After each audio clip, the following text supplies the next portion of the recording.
Welcome back to Adventures of a Black Belt Sommelier. I'm excited to tell you tonight about a really fabulous one. This is a really fabulous wine. It comes from that vineyard behind me, the Teldeschi Vineyard. Uh, it's called Once and Future Wines. The winery is Once and Future Wines, and it's the Teldeschi Vineyard Frank's Block Zinfandel 2019. Once and Future Wines is the new, well, it's not all that new, but it's the newish project of Joel Peterson. Now, I will warn you that Joel's a pretty good friend of mine, so I may be a slightly biased about this wine, but I don't need to be because it's extraordinary. Um, Joel was famous as the owner of Ravenswood back in the day when he made 1 million cases of Zinfandel a year, mostly the Vintner's Blend. It was about $10 back then, and it was a absolutely fantastic $10 wine. Now he sold Ravenswood to Gallo, or I think he sold it to Constellation Brands, and Constellation Brands sold it to Gallo, and now Gallo and Constellation Brands are in some kind of litigation over it. So it kind of doesn't exist at the moment because nobody can figure out who owns it. Um, but he has started a new project called Once and Future Wines, and by the way, his son Morgan Twain Peterson um, has a winery that kind of sources the same vineyards. It's called Bedrock, and it's interesting that father and son, they both make Zinfandel, most predominantly Zinfandel from these old storied single vineyard plots in mostly in Sonoma, Alexander Valley. Um, so this is an extraordinary wine. Now it's 5 years old, so it is, I would say, really in a really beautiful sweet spot for this wine.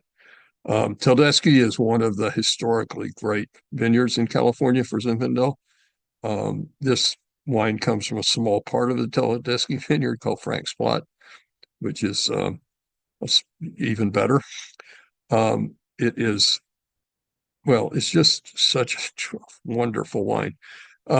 It's rich and voluptuous and uh, full-bodied and dry and powerful, and uh, it has loads and loads of blue fruits and red fruits and black fruits. It has kind of a bouquet de Garrigue, which you don't normally associate with wines from Sonoma. You normally associate bouquet de Garrigue with wines from the Southern Rhone Valley, but it has that.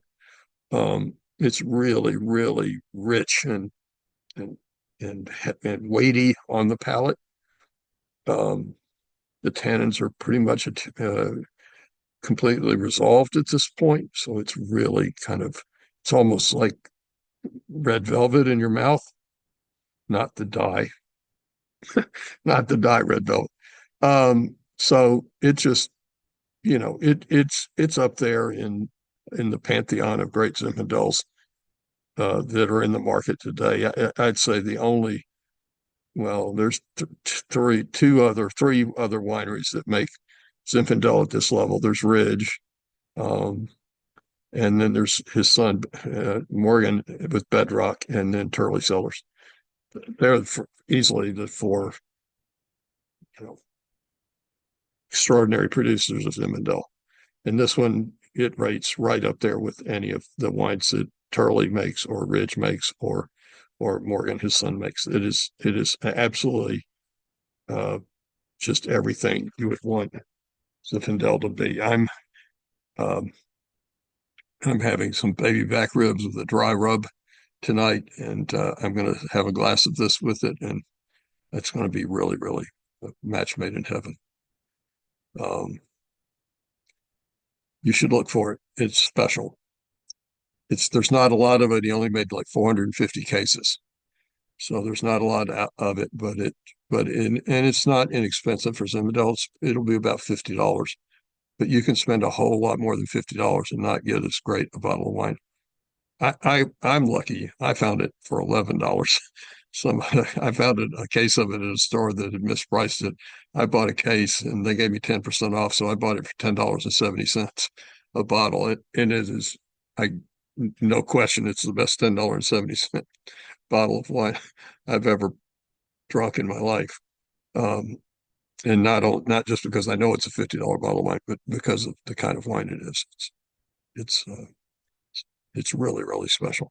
It's worth looking for. It's worth buying. And it's you know it's uh Paul Draper at Bridge, he has this idea that Zinfandel should be drunk, uh, but by the time it's 7 years old, and it's hard to argue with Paul, but I do disagree with him. I think I've tasted Zinfandels that are much older than that were still wonderful, wonderful wines. Joel says he has Zins from 20, 30 years old that are still extraordinary. I will also say he's just the greatest guy ever, and such a good friend. And I'll say if you are so inclined, you might keep him in your prayers right now because he's battling for some pretty serious health health problems. I've lost too many friends the last few years. I don't want to lose Joel.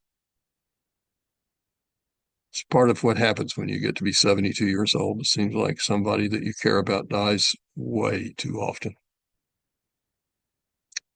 So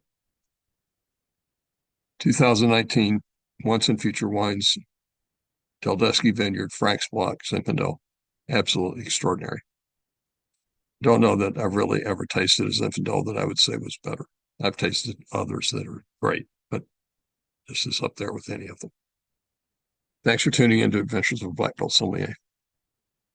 Hope you had a great weekend. I sure did.